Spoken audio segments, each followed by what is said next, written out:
너무나도 억울한 사건으로 인해 노숙자가 된 어느 가장이 있었습니다.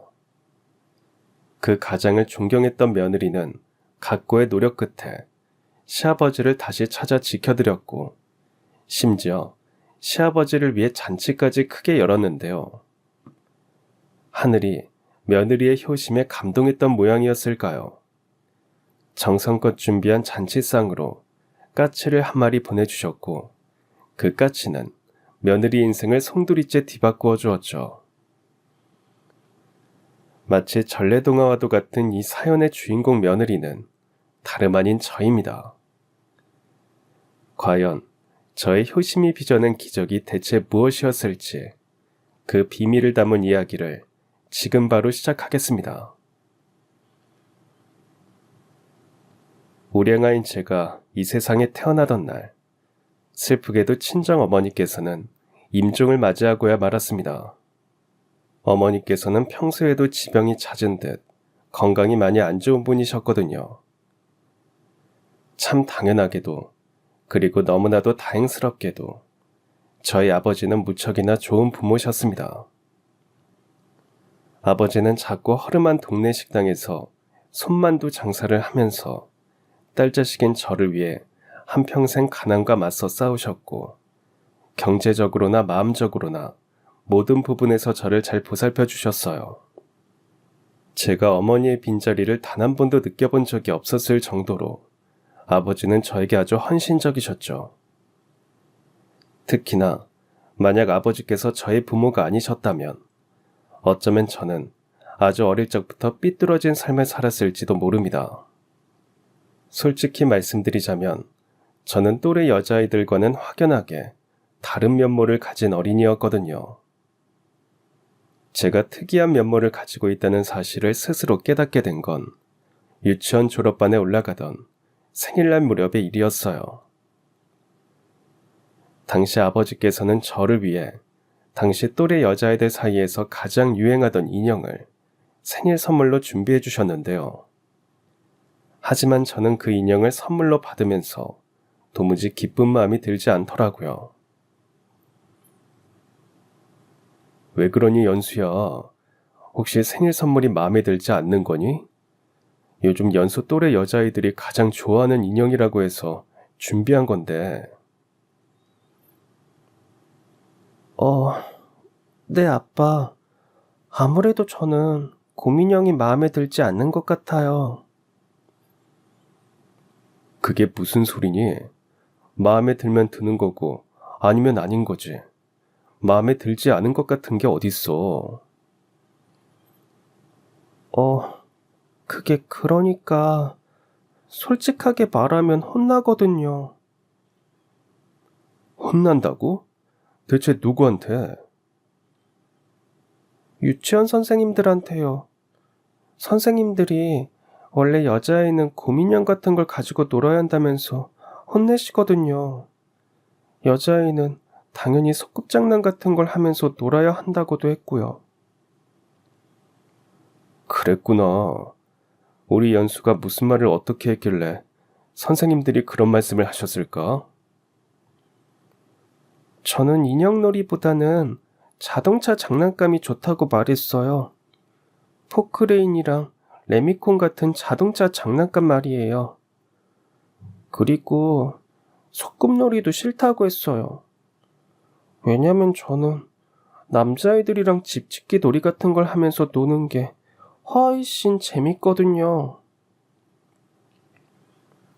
그래서 아빠한테도 솔직하게 얘기하지 못했던 거야? 인형이 아니라 포크레인이나 레미콘 장난감이 좋다고 말하면 아빠한테도 혼날까봐. 네, 아빠. 죄송합니다. 아니야, 죄송할 거 하나도 없단다. 선생님들이 우리 연수한테 잘못된 내용을 가르쳐줬을 뿐이니까. 잘못된 거라고요? 그래, 연수야. 이 세상에 남자애는 이래야 하고 여자애는 이래야 된다고 정해놓은 규칙 같은 건 없단다. 우리 딸은 자기가 원하는 걸 마음껏 누리면서 살아갈 권리가 있거든. 그러니 이제 아무 걱정 말고 아빠한테 솔직하게 말해주려무나. 네, 아빠. 저는요, 인형보다는 포크레인이랑 레미콘 장난감이 훨씬 좋아요. 지게차 장난감도 좋아하고요. 그래, 그럼 얼른 아빠랑 같이 나가서 인형을 바꿔오자꾸나. 우리 딸이 좋아하는 건설 기계 장난감으로. 네, 맞습니다. 저는 어릴 때부터 또래 여자아이들이 좋아하는 인형과 놀이에는 별 관심이 없었어요. 오직 제가 관심이 있었던 건 건설기계 장난감 같은 것들이었죠. 소꿉놀이보다는 집짓기 놀이 같은 걸 훨씬 좋아했고요. 그저 저를 두고 동네 어른들이나 유치원 선생님들은 별종 취급을 했는데요. 오직 단 한 사람, 저희 아버지만큼은 달랐습니다. 저의 관심사를 존중해주고 늘 지지해주셨으며 뒷바라지까지 해주셨거든요. 덕분에 저는 학창시절을 과학영재로서 보낼 수 있었습니다. 또래 여자아이들이 연애소설을 읽기 시작할 때 저는 수학 공부를 하면서 숫자의 아름다움에 매료되었죠. 심지어 다른 여자아이들이 연예인 팬클럽 활동을 시작할 때 저는 교내 과학동아리 부장으로 활동하면서 각종 과학 경시대회에서 상장을 타오고는 했었어요. 특히나 그 중에서도 저를 가장 매료시켰던 건 공작기계였습니다. 인정사정 없이 그저 차갑게만 보이던 쇳덩어리 기계가 무언가를 뚝딱뚝딱 만들어내는 모습이 어찌나 제 가슴을 설레이게 하던지. 그래서 저는 명문대 기계공학과에 진학했고 타고난 관심사와 아버지의 뒷바라지 덕분에 수석으로 졸업까지 할 수 있었어요. 졸업한 뒤로는 업계에서 경력을 쌓기 시작했고 같은 대학교 기계공학과 동기 동창인 남편과 결혼하게 되면서 공장을 창업했습니다. 그때 제가 창업했던 공장이 바로 기계 부품을 만드는 공장이었어요. 천상 공돌이 공순이 기술자 부부인 저희는 그곳에서 참 행복했습니다. 물론 그러한 모든 일들이 모두 친정아버지의 은혜 덕분이었어요. 아버지께서 어릴 적 저에게 너도 다른 여자아이들처럼 인형놀이와 소꿉놀이를 하면서 지내거라 하고 큰 소리를 내셨다면 저는 저만의 행복과 삶을 마음껏 누릴 수 없었을 테니까요. 당연히 저로서는 친정아버지를 세상 누구보다 사랑하고 존경하면서 살아왔죠. 그런데 세상 무엇과도 바꿀 수 없는 소중한 저희 아버지에게 마치 재앙과도 같은 끔찍한 병이 찾아오고야 말았습니다. 주치의 선생님으로부터 처음 진단 결과를 전해 듣던 저는 정말이지 까무라칠 것만 같은 심정이었어요. 그게 무슨 말씀이세요, 선생님? 저희 아버지께서 무슨 병에 걸리셨다고요? 공교롭지만 진단 결과 아버지께서는 혈액암의 일종인 급성 백혈병으로 확인되셨습니다. 그럼 이제 어떻게 하면 되는 거죠? 당장 입원해서 항암 치료를 받으면 아버지께서 쾌차하실 수 있는 건가요? 의사로서 최선을 다해서 항암 치료를 시도해 보겠지만 솔직히 항암 치료에 큰 기대를 걸기는 어려울 것 같습니다. 아버님의 병증이 워낙 급성이라서 빠르게 악화될 우려가 크거든요. 그런 말씀 마시고 희망적인 얘기를 들려주세요. 아버지를 구할 수 있다면 무슨 일이든 다 할 수 있으니까요. 현재로서 가장 치료 확률이 높은 방법은 아버님께서 조속히 골수이식 수술을 해드리는 겁니다. 일단 따님부터 이식 적합도 검사를 받아보시죠. 바로 그날부로 저희 아버지께서는 정말이지 지옥 같은 투병 생활을 시작하였습니다. 이름만 들어도 살이 덜덜 떨릴 정도라는 그 고통스러운 항암 치료를 받게 되셨거든요. 하지만 주치의 선생님의 말씀처럼 당시 저희 아버지께서는 항암 치료에 큰 기대를 걸 수는 없는 상황이었어요. 병증이 워낙 급성이었던 바람에 항암 치료로는 고작 기아 백혈병의 악화를 겨우겨우 막아내는 것만으로도 버거울 지경이었으니까요. 이처럼 고된 투병 생활에 하루하루 피골이 상접해져가는 아버지를 구하기 위해서는 최대한 빠른 시일 내에 골수이식 수술을 받도록 해드리는 것이 최선이자 사실상 거의 유일한 방법이었습니다. 이에 저는 딸 자식으로서 당연히 골수이식 적합도 검사를 받아보았지만 애석하게도 부적합 판정을 받게 되고야 말았죠. 저와 함께 검사를 받았던 남편의 결과 또한 마찬가지였습니다. 상황이 그렇게 되자 아버지께서는 삶을 마감할 준비를 시작하시더라고요. 요즘 너희 엄마가 자꾸 내 꿈에 나오더구나.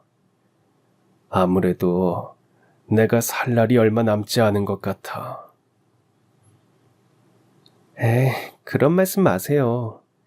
설마니 엄마가 아버지를 데려가려고 꿈에 나왔겠어요? 꼭 완치될 수 있으니까 힘내서 버티라고 응원해주러 꿈에 나오셨겠죠. 나도 그랬으면 좋겠다만 골수이식 수술을 언제 받을 수 있게 될지도 모르는 일이잖니.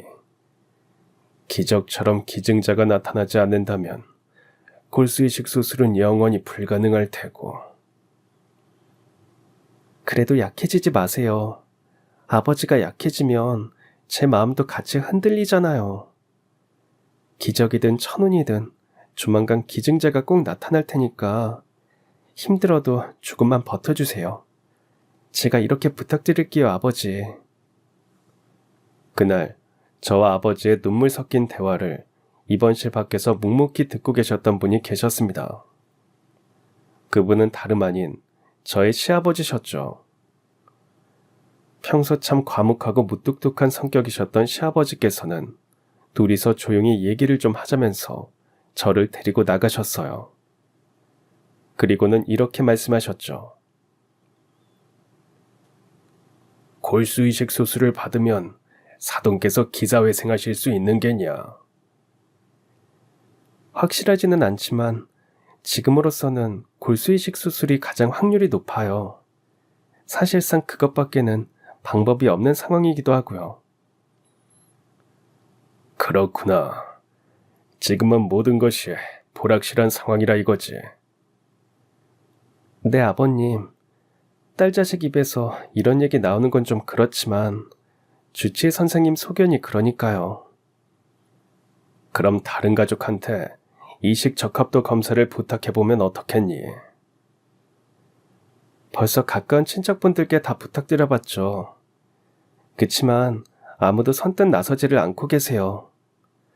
건강하던 장점도 골수이식 수술 부작용을 겪게 되면 한평생 환자로 살게 될 위험이 크니까요. 벌써 여기저기 부탁을 해봤다고.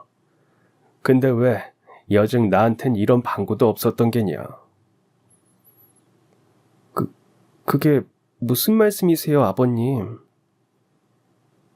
나도 세아가 너의 가족이잖니. 비록 피는 이어지지 않았지만 마음으로 맺어진 가족 말이다.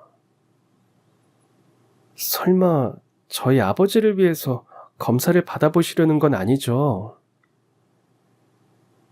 왜 아니겠니? 사랑하는 우리 세아가를 미소 짓게 하는 일이라면 얼마든지 해줄 수 있어. 아니에요. 그러지 마세요, 아버님. 검사가 생각보다 훨씬 고통스럽거든요. 저는 아버님의 마음만 감사히 받겠습니다. 어허이, 난 세아가 너를 내 친딸처럼 생각하고 있는데 넌 그저 말로만 나를 아버님이라고 부르고 있었을 뿐이라더냐.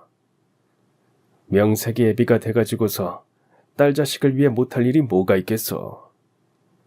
네가 나를 진정 가족으로 생각한다면 얼른 검사실로 안내해주거라. 그렇게 호통치시는 시아버지의 말투와 눈빛은 분명 거칠고 매서웠지만 그 안에 담긴 속마음만큼은 세상 무엇보다 따뜻했습니다. 그동안 꿋꿋하게 버텨왔던 제가 시아버지의 호통 한마디에 그분의 품에 안겨 펑펑 눈물을 쏟아내었을 만큼 참 따숩고 포근했죠. 시아버지가 진심으로 의지가 되더라고요. 아무튼 시아버지께서는 곧장 골수이식 적합 검사를 받으셨고 그 결과 기적이 벌어졌습니다. 네, 맞아요. 이식 적합 판정이 나왔거든요. 이로써 저희 친정아버지와 시아버지께서는 골수 이식을 통해 생명을 나누셨고 덕분에 저희 아버지의 생명이 연장될 수 있었어요. 처음 급성 백혈병 진단을 받던 날 받았던 앞으로 1년을 넘기기 어려울 것 같다는 진단과는 다르게 골수 이식 수술을 받고 태어난 이후로 7년을 편안하게 살다가 떠나셨거든요. 시아버지께서 골수 이식을 통해 저희 부녀에게 선물해 주신 7년이라는 시간 동안 저와 친정아버지는 참 행복한 시간을 보냈어요. 저는 그 일이 너무나도 감사했습니다. 그래서 친정아버지의 장례를 마치며 저는 시아버지에게 이렇게 약속드렸죠. 정말 감사합니다. 아버님께서 저희 아빠한테 생명을 나누어 주지 않으셨다면 저희 부녀는 7년 동안 행복을 누리면서 천천히 이별을 준비하지 못했을 거예요. 아유, 그게 어디 내가 도왔던 덕분이겠니. 사돈께서 타고난 복이겠지. 우리 새아가를 우리 집안에 선물해 주신 보답이기도 하고. 아무리 그래도 골수이식 수술은 선뜻 나서기는 어려운 일이잖아요. 제가 친정아빠와 함께 보낸 마지막 7년은 아버님께서 저희 부녀에게 선물해 주신 소중한 시간이었으니까 앞으로 그 은혜 절대로 잊지 않고 며느리이자 딸 자식으로서 아버님께 효도로 보답하겠습니다. 다시 한번 정말 감사합니다, 아버님. 이후 몇 년 동안 저는 시아버지에게 효도하겠다는 약속을 꾸준하게 지켰습니다. 그 무렵 저희 부부의 공장에 경영난이 시작되는 바람에 금전적으로는 많은 것을 해드리지는 못했지만 무릇 효도란 돈으로 하는 것이 절대로 아니잖아요. 그때 저는 마음으로 할 수 있는 효도란 효도는 모두 시아버지께 해드렸어요. 지금 다시 돌아보면 참으로 뿌듯하고 행복한 시간들이었죠. 그런데 문제의 그날도 저는 어김없이 퇴근길에 시댁에 들러서 시아버지에게 문안 인사를 드리려던 참이었는데요. 그날따라 시댁 분위기가 조금 이상하더라고요. 제가 시댁에 도착하기 무섭게 시누이가 저를 밖으로 슬쩍 데리고 나왔어요. 지금 우리 집 난리 났거든요. 오늘은 세은이 문안 인사 받을 분위기가 아니니까 그냥 돌아가시는 게 좋을 것 같아요. 그게 무슨 말씀이세요, 아가씨? 집에 무슨 병고라도 터졌나요? 말도 마세요. 아빠라는 사람 때문에 지금 저희 집이 폭삭 무너지게 생겼다니까요. 신우의 입에서 나온 바로 그 아빠라는 사람이라는 말이 제 심기를 거슬렸습니다. 이에 저는 새언니로서의 기품은 갖추되 단호하게 신우이에게 말했죠. 무슨 일인지는 모르겠지만 방금 그 말은 예의에 어긋난 것 같네요. 세상 천지 자기 부모를 아빠라는 사람이라고 부르는 딸 자식이 어딨나요? 그건 새언니가 지금 상황을 제대로 모르니까 할 수 있는 소리고요. 대체 어떤 상황이길래 그런 험한 말이 입에서 나오는지 어디 드러나 봅시다. 저도 이 집 식구니까 무슨 일인지는 알고 있어야 하는 법이기도 하고요. 그게 그러니까 아빠가 빚보증을 잘못 썼어요. 보증 받아간 사람이 야반도주를 하는 바람에 저랑 엄마가 꼼짝없이 덤탱이를 쓰게 생겼고요. 보증 문제가 생겼다고요? 그렇다니까요. 세상 천지 사람 일은 모르는 법이라더니 한평생 얌전하게 지내던 양반이 갑자기 이런 사고를 칠 줄 누가 알았겠냐고요. 아무튼 오늘은 조용히 돌아가세요. 일이 조금 정리되면 제가 다시 연락드릴게요. 네, 맞습니다. 당시 저희 시댁에 터진 병고는 돈 문제였어요. 시아버지께서 가까운 사람에게 연대보증을 잘못 써주었다가 일이 잘못되어서 시댁의 전 재산을 처분한 돈으로 보증빚을 대신 갚아주게 생겼던 거죠. 상황은 순식간에 악화되었습니다. 시댁의 살림살이들이 빨간 차압딱지가 붙은 채 경매로 팔려나갔고요. 그것도 모자라서 시아버지는 시댁의 전 재산을 처분해서 보증빚을 갚아야만 했어요. 졸지에 저희 시어머니는 시누이의 신혼집에서 사위의 눈치를 보며 얹혀 사는 처지가 되어버렸고요. 심지어 충격적인 상황은 거기서 끝이 아니었습니다. 시어머니를 통해서 아주 비극적인 소식이 들려왔거든요. 뭐라고요? 아버님께서 이 엄동설안에 소리소문 없이 집을 나가셨다고요?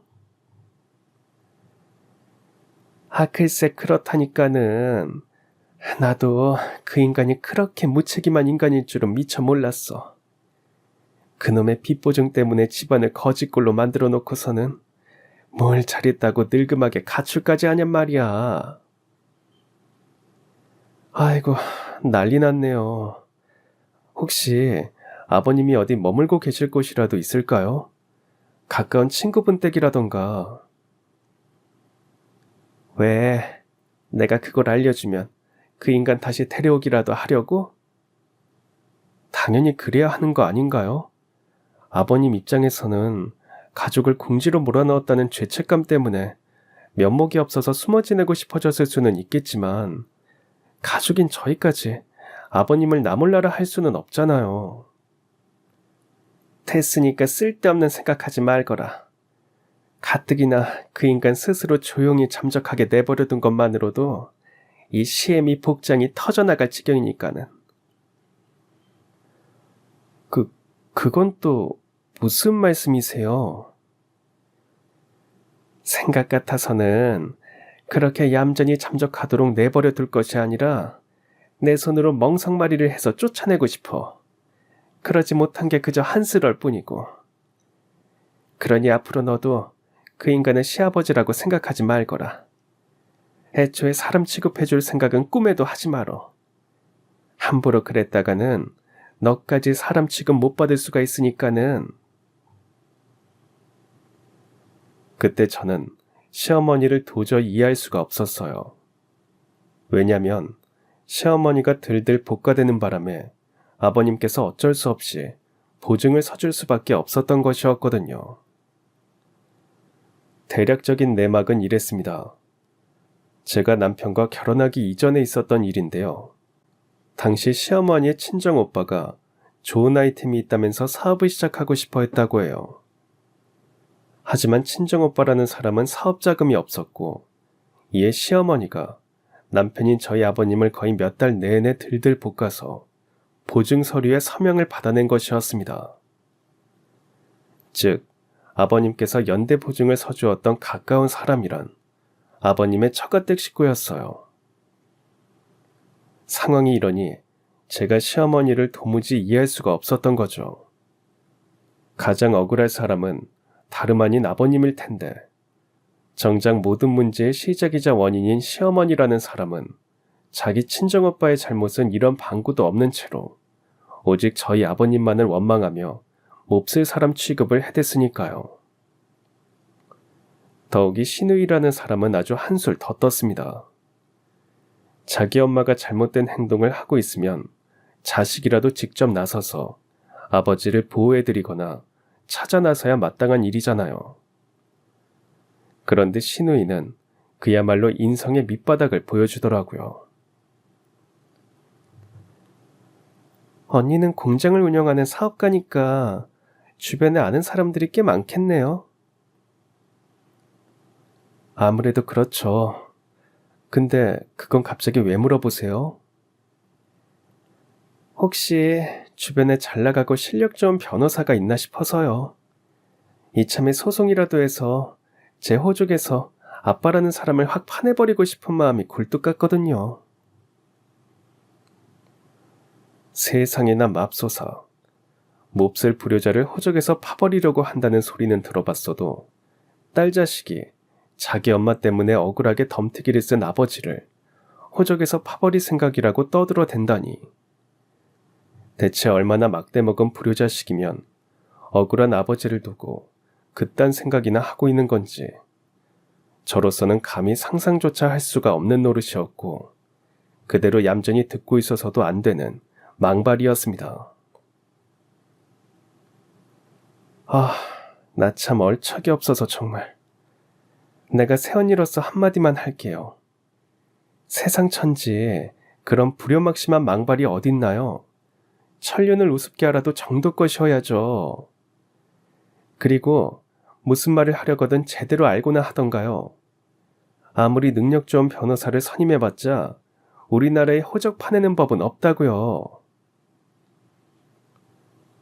호적 파내는 법이 없다는 걸 누가 몰라서 그래요?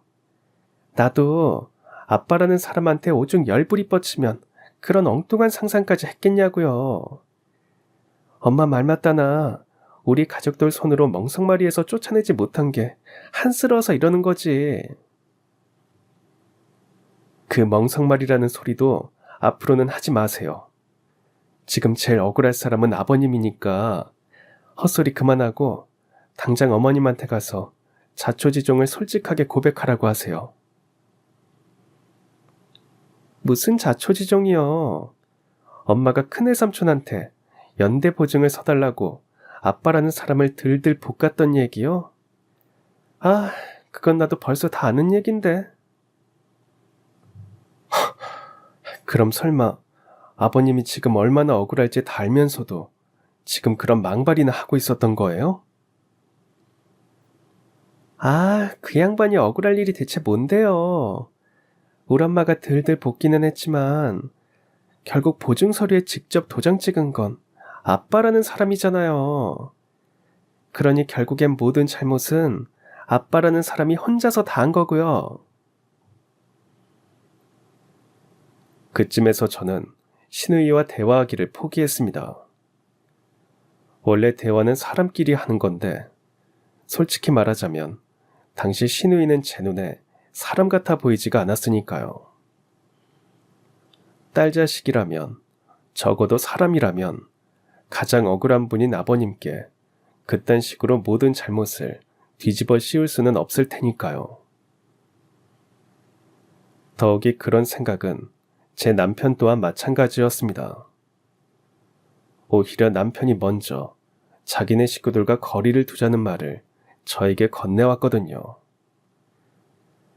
시아버지를 닮아서 무척이나 마음이 따뜻한 성격이었던 제 남편이 자기 엄마 그리고 여동생과 사실상 인연을 끊고 살자는 말을 먼저 꺼낼 정도였으니 당시 그 몹쓸 모녀의 패악질이 얼마나 지독했는지 여러분께서도 충분히 짐작 가능하시리라고 생각합니다. 물론 그러한 패악질은 거기서 끝이 아니었어요. 저희 부부가 그 몹쓸 모녀를 멀리하기 시작하자 시모가 직접 저희를 찾아와서 빈대붙으려고까지 하더라니까요. 얘 며느라, 아무래도 너희 신우이 신혼집은 좁아 터져서 더 이상 얹혀 살 수가 없을 것 같아. 그래서 말인데 너랑 아범 둘이서 나한테 집 한 채라도 마련해주지 않으련? 너희가 궁핍하게 사는 처지면 또 모르겠지만 우리 딸보다야 훨씬 잘 먹고 잘 살잖아. 그래서요? 지금 저희더러 전세금이라도 해달란 건가요? 왜 아니겠니? 기왕지사 전세를 잡아줄 거면 새로 지은 깨끗한 아파트였으면 좋겠구나.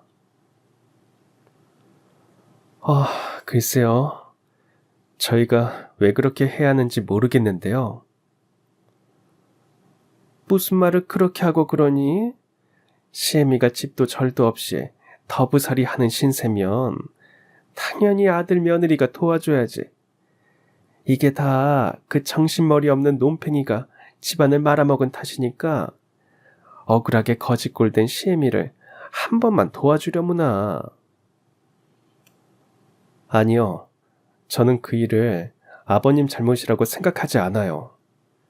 아무 잘못도 없는 아버님을 몹쓸 사람 취급하는 어머님과도 더는 인연을 이어가고 싶지 않으니까 좁아터진 신우인의 신혼집에서 지지고 볶든 말든 다시는 저희 앞에 나타나지 마세요.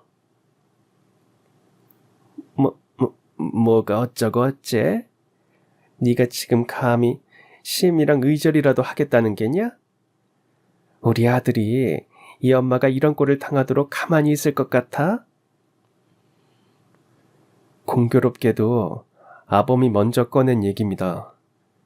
아버지가 너무 안쓰럽고 엄마랑 여동생한테 너무 실망해서 앞으로는 최대한 거리를 두면서 살고 싶다더라고요. 아시겠어요?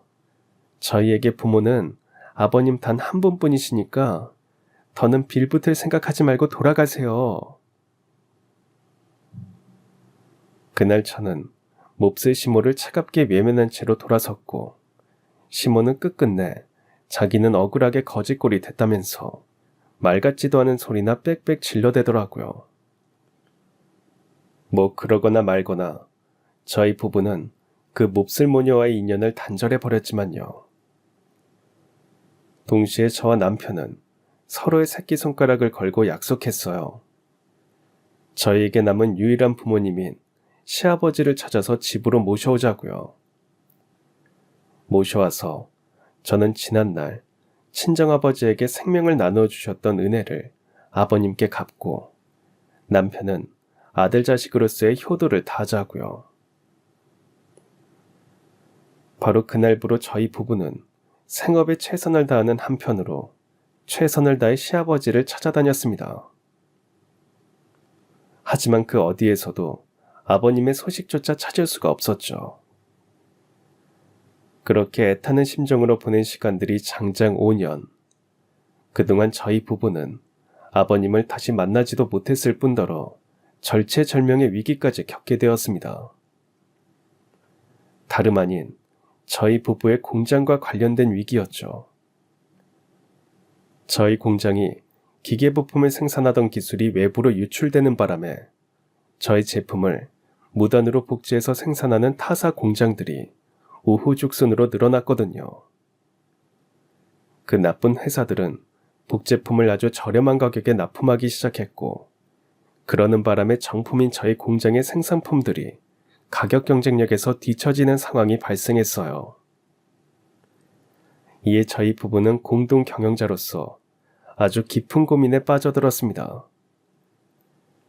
당장 직면한 위기를 극복하기 위한 방법은 여러 가지가 있었어요. 그 중에 하나는 정리해고를 단행해서 인건비를 줄이는 것이었죠. 하지만 그 방법은 저희 부부 만장일치로 폐기되었습니다. 이 세상에는 사람만큼 소중한 건 없거든요. 가족 같은 직원들을 해고하면 당장의 경영난은 벗어날 수 있겠지만 그래봤자 뭐 하겠습니까? 하늘을 우러러 떳떳하게 살아갈 수가 없게 될 건 뻔한데요. 두 번째 방법은 저렴한 원자재를 사용하는 것이 있었는데요. 그 방법 또한 저희 부부 만장일치로 폐기되었습니다. 저희는 사무실에서 일하는 경영자이기 이전에 둘 다 산업기술자거든요. 저렴한 원자재를 사용하면 생산품의 품질 저하가 반드시 뒤따를 것인데 산업기술자의 자부심이 허락하지 않았습니다. 이제 남은 건 단 하나의 방법뿐이었고 제가 먼저 그 방법을 남편에게 제안했어요. 있잖아 여보, 우리 이참에 남들이 따라할 수 없는 신기술을 개발하는 건 어떻게 생각해? 글쎄, 신기술 개발이라는 게 말처럼 쉬운 일이 아니라서 괜히 회사 자금만 잡아먹은 채로 실패하는 경우도 다반사고. 그건 그렇지만 지금으로선 그것밖엔 방법이 없다고 봐. 실패하면 회사는 지금보다 훨씬 더 큰 위기를 맞이하게 되겠지만 성공만 한다면 가장 확실하게 회사를 구해낼 수 있으니까. 알았어. 우리 한번 도전해봅시다. 아들이자 며느리로서 아버지도 꼭 다시 찾아서 우리 집으로 모셔오고 기술자 부부로서 신기술을 개발해서 공장도 살려보자고. 그렇게 의기투합한 저희 부부는 회사를 구해내기 위한 신기술 개발에 돌입했습니다. 하지만 남편의 말 맞다나 신기술 개발은 절대 쉬운 일이 아니었어요. 저희 공장에서 근무하는 베테랑 숙련공 분들과 함께 숱한 시행착오를 겪었지만 아무리 노력을 해도 좀처럼 이렇다 할 결과물이 나오지 않았죠. 그러는 사이 회사의 경영 지표는 시시각각 악화가 되어가고 있었습니다. 그대로 신기술 개발에 실패하면 차라리 회사의 문을 닫는 게 훨씬 나은 선택일 지경으로까지 궁지에 몰렸어요. 재고품이 잔뜩 쌓여만 가는 상황에서 생산기계를 계속 돌리면 돌릴수록 적자폭은 계속 늘어만 갈 테니까요. 이처럼 저희 부부는 절체절명의 위기를 하루하루 간신히 버티고 있었는데요. 그러던 중 제 친구로부터 아주 뜻밖의 전화 한 통이 걸려왔습니다. 연수야, 나 지금 지방에 출장 갈 일이 있어서 서울역에 와 있거든. 근데 이게 대체 무슨 일이라니. 그러는 너야말로 무슨 소리야. 다짜고짜 아무 설명도 없이. 너무 경황이 없어서 그러지. 서울역 지하도에 노숙자분들이 많이 모여 있잖아. 근데 나 방금 거기서 너희 시아버지를 본 것 같아. 뭐라고? 노숙자분들 속에서 우리 아버님을 봤다고? 확실한 건 아닌데 얼핏 보기로는 이목구비가 너네 시아버지랑 똑같았어. 일단 나는 얼른 기차 타야 하니까 네가 얼른 거기로 가봐. 그날 제가 받은 아주 뜻밖의 전화란 지난 5년 동안 흔적조차 찾을 수 없었던 시아버지께서 서울역 노숙자분들 틈바구니에서 발견되었다는 소식이었어요. 하늘이 도우셨던 모양인지 참으로 기묘한 인연이었죠. 왜냐면 그 소식을 전해준 사람은 저와 대학 동기 사이로 만난 친구이기 이전에 제 남편과 국민학교부터 대학교까지 쭉 같이 다닌 사이이기도 했거든요. 그러면서 저희 시아버지와 오랜 시간에 거쳐서 종종 왕래를 했던 사이였고요. 아무튼 소식을 들은 저는 제발 아버님이 맞기를 바라는 심정으로 한달음에 서울역을 향해 달려갔고 많은 노숙자분들 사이에서 마침내 아버님을 다시 만날 수 있었습니다. 그런데 마음이 급한 제가 아버님을 부르며 다가가자 저를 돌아본 아버님께서 도망을 치시더라고요. 하지만 아버님께서는 멀리 도망치지도 못하셨습니다. 지난 5년간의 노숙 생활로 인해 건강이 많이 상하신 모양인지 채 100m도 못 가서 숨을 헐떡거리며 주저앉으셨거든요. 저는 그런 아버님께 다가가 손을 꼭 잡아드렸어요.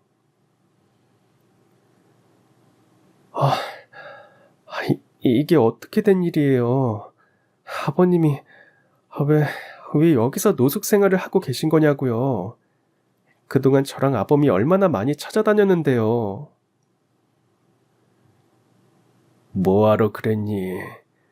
나처럼 못난 사람을 다시 봐서 좋을 게 뭐가 있다고. 그런 말씀 마세요. 아버님은 아무 잘못 없으시잖아요. 어머님이 들들 볶는 바람에 형님 되는 사람한테 정말 어쩔 수 없이 보증을 서주셨을 뿐이잖아요. 근데 왜 아버님께서 혼자 죗값을 치르고 계시냐고요. 아무리 그렇다고 한들 가장으로서 내 마음이 어떻게 편할 수가 있었겠니. 그때 내가 가장으로서 중심을 딱 잡고 너희 시어머니의 부탁을 이런저히 거절했더라면 애당초 우리 집이 무너질 일은 생기지 않았을 테니 말이다. 대체 누가 그렇게 말하던가요? 어머님이랑 시누이가 그러던가요? 그러자 아버님께서는 묵묵히 고개를 끄덕이셨습니다. 저는 그제서야 억울한 입장인 아버님께서 왜 집을 나가게 되셨는지를 이해하게 되었어요. 아버님은 요즘 말로 치면 가스라이팅을 당한 셈이었거든요. 가스라이팅이란 쉽게 말하자면 다른 사람의 생각이나 기억, 감정을 헷갈리게 만들어서 그 사람을 조종하려는 행동을 말해요.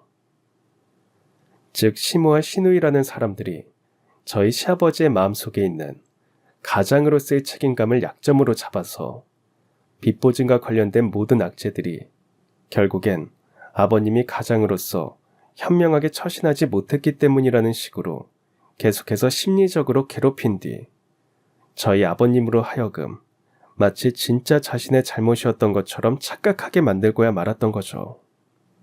아버지께서는 그 수작질에 결국 속아 넘어간 채로 마음까지 무너져버린 나머지 죄책감 때문에 집을 떠나 노숙자가 되셨던 거고요. 그러고 보니 아버님께서 잠적하신 직후 그 몹쓸 모녀가 저에게 했던 언행 또한 같은 맥락에서 벌어진 일이었습니다. 저로 하여금 보증과 관련된 모든 악재가 마치 진짜로 시아버님의 잘못인 것처럼 착각하게 만들기 위해 제 앞에서 지속적으로 시아버님의 흉을 보았던 것이었어요. 시모 입장에서는 그렇게 해야 자신의 잘못을 덮을 수 있을 테니까요. 다만 저와 저희 남편은 그 몹쓸 모녀의 심리적 괴롭힘에 속아 넘어가지 않았을 뿐. 아무튼 그런 내막들을 마침내 모두 꿰뚫어 보게 된 저는 우선 아버님의 상처받은 마음을 위로해드렸습니다. 지금부터 제가 하는 얘기 잘 들으세요, 아버님. 누가 뭐래도 그때 그 일은 아버님의 잘못이 절대로 아니었어요. 오히려 어머님이 자신의 잘못 때문에 집안이 풍비박산 나게 된 책임을 무마시키기 위해서 아무런 잘못도 없는 아버님께 모든 잘못을 뒤집어 씌웠을 뿐이죠. 정말 그런 걸까? 내가 안 사람이랑 딸한테 속아 넘어갔던 걸까? 당연하죠. 아버님뿐만 아니라 저랑 아범한테도 똑같은 짓을 하려다가 실패했었거든요. 시누이도 어머님이랑 한패였고요. 지금까지 아버님께서 느끼신 죄책감은 어머님이랑 시누이가 억지로 심어놓은 감정이니까 아버님께서는 더는 노숙을 하시면서 죗값을 치를 필요가 전혀 없으세요. 그럼 난 이제 어떻게 해야 하는 거니? 이미 돌아갈 집도 없어졌고 그 악처랑 몹쓸 딸자식 곁으로는 절대로 돌아가기 싫은데. 걱정 마세요. 지금부터 제가 모시겠습니다. 아버님께 받았던 은혜를 갚기 위해서라도. 그렇게 저는 아버님을 집으로 모시고 왔는데요. 지난 5년간의 노숙 생활이 무척이나 고되셨던 모양인지 아버님께서는 식사를 마치자마자 곧장 잠드셔서 3일을 내리 숙면을 취하셨어요. 그런 아버님을 보며 저와 남편은 눈시울을 붉혔고 그 악독한 모녀를 향해 치를 떨었죠. 그나마 다행스럽게도 아버님께서는 거짓된 죄책감을 빠르게 떨쳐내셨습니다. 저와 남편의 살뜰한 보살핌을 받으시며 빠르게 안정되셨고요.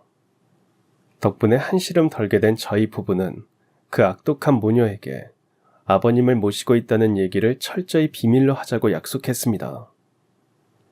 그 악독한 모녀가 언제 또 무슨 행패를 부릴지 모를 일이었으니까요. 당시 저희 부부는 아버님의 안전과 안녕이 최선이었습니다. 다만 그런 와중에도 저희 부부는 한 가지 고민에 빠져 지내고 있었습니다. 다름 아닌 경제적 문제였죠. 장차 아버님을 더 잘 모시기 위해서는 하루라도 빨리 경제적으로 안정이 되어야 하고, 그러려면 회사의 경영 위기를 얼른 극복해내야만 하는데 이미 오랜 시간 동안 신기술 개발이 답보 상태에 놓여 있었거든요. 그런 제 걱정이 얼굴에 써 있었던 것일까요? 얼마 뒤 아버님께서 저에게 넌지시 물어보시더라고요. 예, 며느라, 혹시 밖에서 무슨 힘든 일이라도 있니? 가끔씩 표정이 어두워 보이던데. 아니에요. 아버님께서 걱정하실 일은 아니니까 마음 편히 계셔도 돼요. 사랑하는 아들 며느리 표정이 어두운데 부모된 내 마음이 어떻게 편할 수가 있겠어. 그러지 말고 고민거리 있으면 솔직하게 얘기해 보려무나. 원래 딸 자식들은 아빠한테 고민들을 털어놓고 어리광도 부리고 그러는 법이잖니. 그게 그러니까 실은 저희 공장이 경영위기에 놓여 있어요.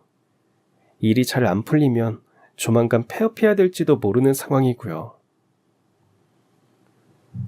그렇게 저는 마치 하소연하듯 아버님께 모든 이야기를 털어놓았습니다.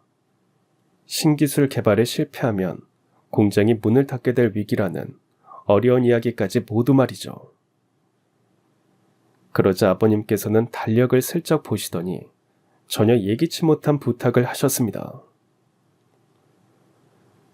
다음 주면 벌써 내 생일이로구나. 그렇죠.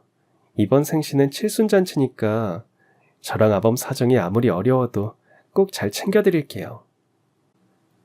그럼 칠순 챙겨주는 김에 내 부탁 하나 드려주지 않으련.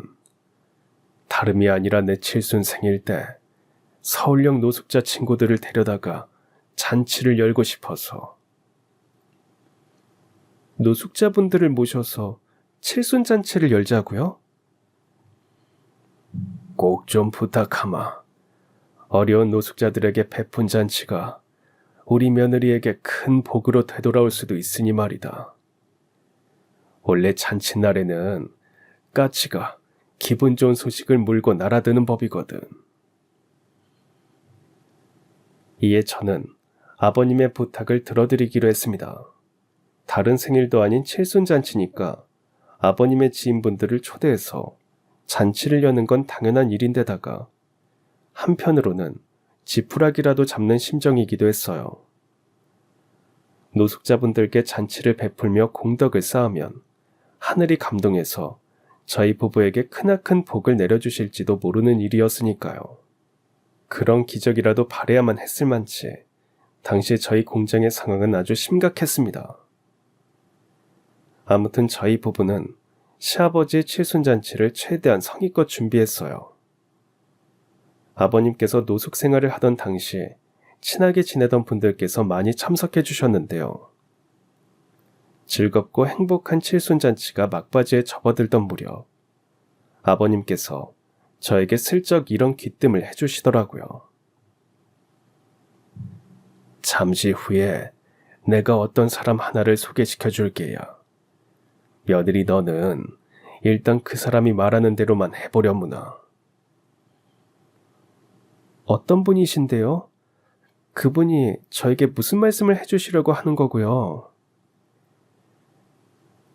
내가 노숙 생활할 때 제일 가깝게 지내던 양반인데 어떤 사람인지는 금방 알게 될 거야.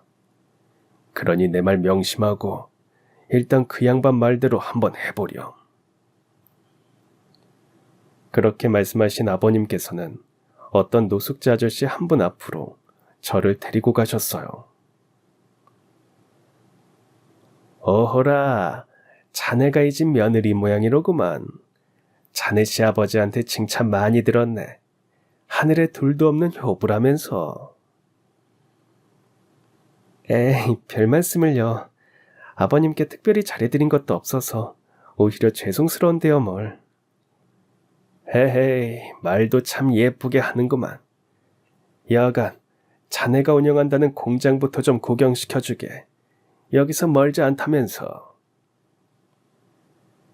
이에 저는 그 아저씨를 저희 공장으로 모셔다 드렸습니다.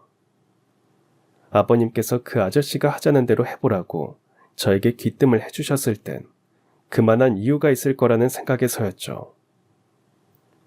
그랬더니 역시나 저희 공장을 둘러보는 아저씨의 눈매부터 범상치가 않더라고요. 아이, 어디 보자. 이 설비는 독일에서 들여온 장비구만. 저쪽에 있는 것들은 미국에서 수입해온 것들이고. 그걸 어떻게 하셨어요?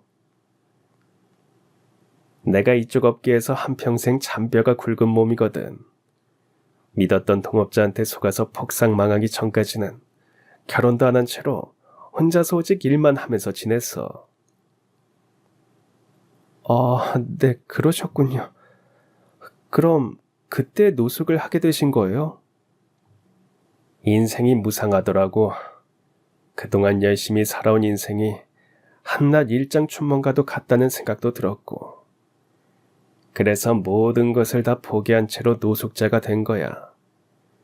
생각 같아서는 세상을 등지고 싶었지만 차마 직접 그럴 용기까지는 나지 않았거든. 아무튼 그때 날 망하게 만든 그놈도 인생이 망하기는 마찬가지였어. 얼마 안 있다가 심장마비로 세상을 떠났다나 뭐라나. 천벌받은 거죠 뭐. 원래 하늘은 착한 사람에게는 복을 내리고 나쁜 사람에게는 벌을 내리는 법이니까요. 당연하지. 그래서 내가 오늘 하늘을 대신해서 효부인 자네에게 복을 내려주려고 이렇게 온 거 아니겠나. 그건 또 무슨 말씀이세요? 저한테 복을 내려주시겠다고요?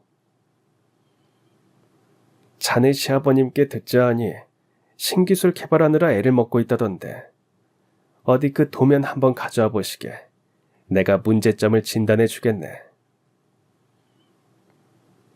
그 말이 떨어지기가 무섭게 저는 신기술 도면을 아저씨에게 보여드렸는데요.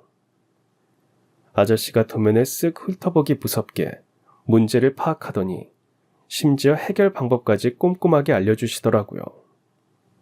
더 놀라운 건 저희 부부가 그 해결 방법 그대로를 적용해서 임시로 테스트를 해보니까 그동안 저희가 해결하지 못했던 문제들이 완벽하게 사라진 것이었습니다. 크게 놀란 저는 그 아저씨, 아니 그 선생님께 여쭈어 보았어요. 문제를 어떻게 파악하셨나요? 저희가 숱하게 시행착오를 거치면서 아무리 노력을 해도 도저히 개선이 되지 않던 결함들이었는데요. 그런 걸 두고 연륜이라고 하는 걸세.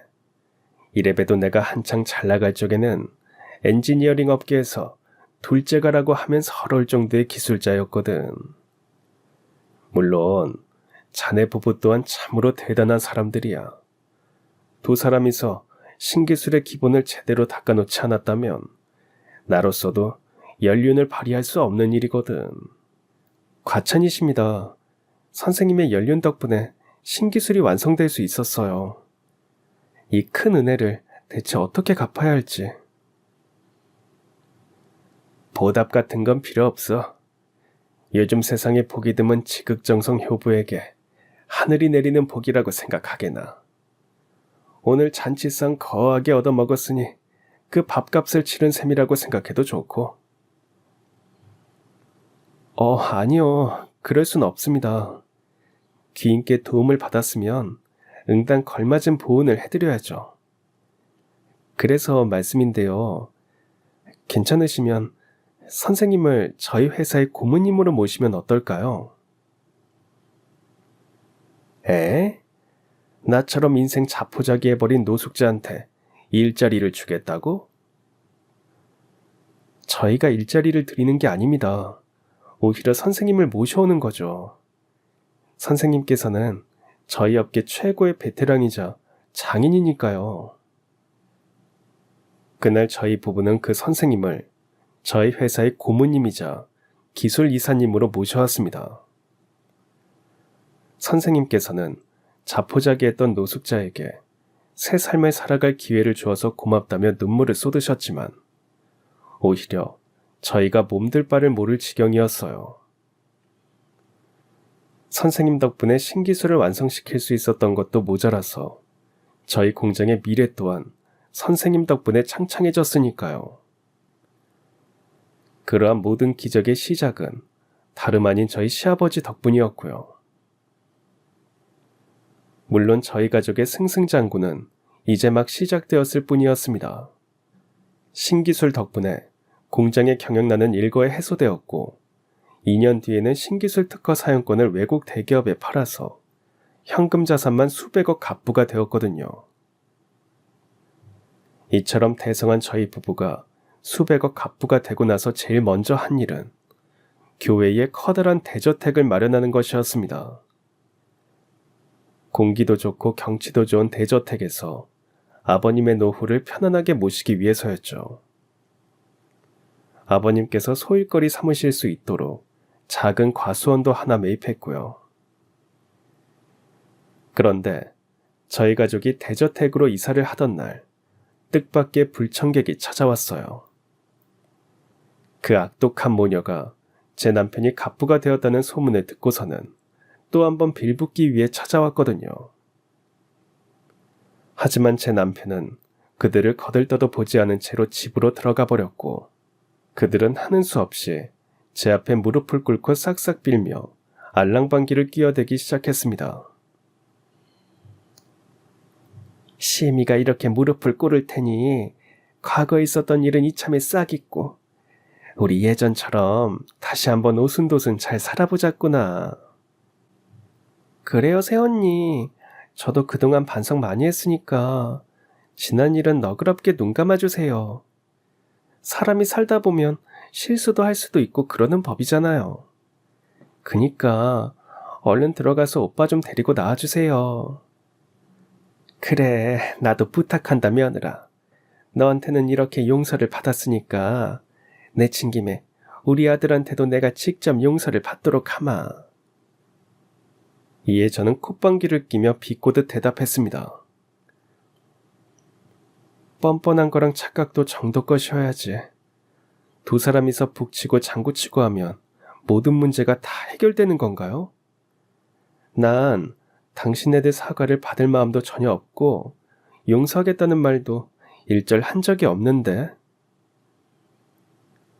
아유, 너무 그렇게 매정하게 굴지 말아주렴. 시애미가 무릎까지 꿇었을 정도면 이쯤에서 너그럽게 사과를 받아주는 것도 며느리 된 도리란다. 말 같지도 않은 소리 좀 그만해요. 정작 진짜 용서를 빌어야 될 사람이 누군지도 모르는 주제에. 에? 그건 또 무슨 소리니? 이 집에 들어와서 살려면 용서를 빌어야 하는 사람이 너랑 아범 말고 또 있어? 바로 그때 아버님께서 성난 호랑이 같은 모습으로 그 악독한 모녀 앞으로 당당하게 다가섰습니다. 그런 아버님과 눈이 마주친 악독한 모녀는 그야말로 범 앞에 하룻강아지가 된 꼬라지처럼 바짝 얼어붙었죠. 살다 보니까 악마 같은 당신 얼굴을 다시 마주하는 날이 오는구만. 아니, 이 여보, 당신이 이 집에는 어떻게? 내 아들이 애비인 나를 위해서 마련해준 집이니까. 그럼 내가 진짜 용서를 빌어야 한다는 사람이 바로 당신이었던 거야? 당연하지. 우리 아들이랑 며느리에게 남은 유일한 부모는 바로 나 한 사람뿐이니까. 아무튼 이렇게 얼굴 마주친 김에 이거 하나만 물어보자. 그때 그 일이 정말 내 잘못이었던 거 맞아? 그러니까 미안해요, 여보. 내가 당신을 억지로 보증서게 만들었어. 모두 다 내 잘못이라는 거 인정할게. 그러니까 나 한 번만 용서해 주라. 앞으로 당신한테 내가 잘할게요. 날 다시 받아준다면 한평생 그때 그 일을 속지 않은 심정으로 살게요. 아니, 그러기엔 너무 늦었지. 사과에도 유통기한이라는 게 있는 법이니까.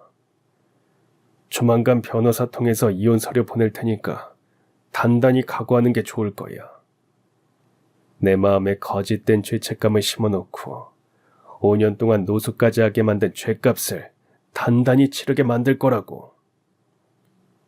그렇게 엄포를 놓은 아버님께서 차갑게 돌아서는 순간 이번에는 신우이가 애걸복걸하고 나섰습니다. 그럼 나라도 다시 받아주세요, 아버지. 엄마랑은 이혼하면 남남이지만 저는 아버지 딸이잖아요. 아버지의 핏줄을 이어받은 친딸이요. 에휴, 시끄럽다 이놈. 엄마가 잘못된 행동을 하면 말리지는 못할 망정 옆에서 한술 더 뜨면서 거들어 놓고 뭐가 어쩌고 어째? 너 같은 딸 자식 필요 없으니 썩 꺼져라. 며느리는 뭐하고 있니? 얼른 저택 경비원들 불러다가 저 악독한 모녀를 내다 버려주렴.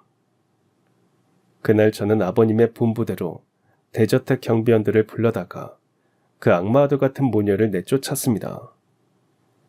악마 모녀는 경비원들에게 번쩍 들려서 내다 버려지는 그 순간까지 손이 발이 되도록 싹싹 빌었지만 저희 가족들 중 누구도 그자들을 거들떠도 보지 않았죠. 사랑하는 저희 시아버지를 노숙자로 만들었던 악마들과의 기나긴 싸움이 마침내 승리로 끝나는 순간이었습니다. 이후 아버님은 황혼이혼에 성공했고 전 시모는 거액의 위자료를 갚아야 하는 처지가 되었습니다. 그 과정에서 전 시모와 시누이가 아버님께 저질렀던 모든 악행들이 속속들이 밝혀진 덕분에 시누이 또한 정떨어진 남편으로부터 이혼을 당하게 되었죠. 반면에 저희 부부는 앞으로도 아버님께 효도하며 한평생 아무 걱정 없이 행복하게 지낼 예정이랍니다. 그럼 지금까지 사연 들어주셔서 감사합니다. 사연이 재밌으셨다면 구독과 좋아요 부탁드려요. 감사합니다. 안녕히 계세요.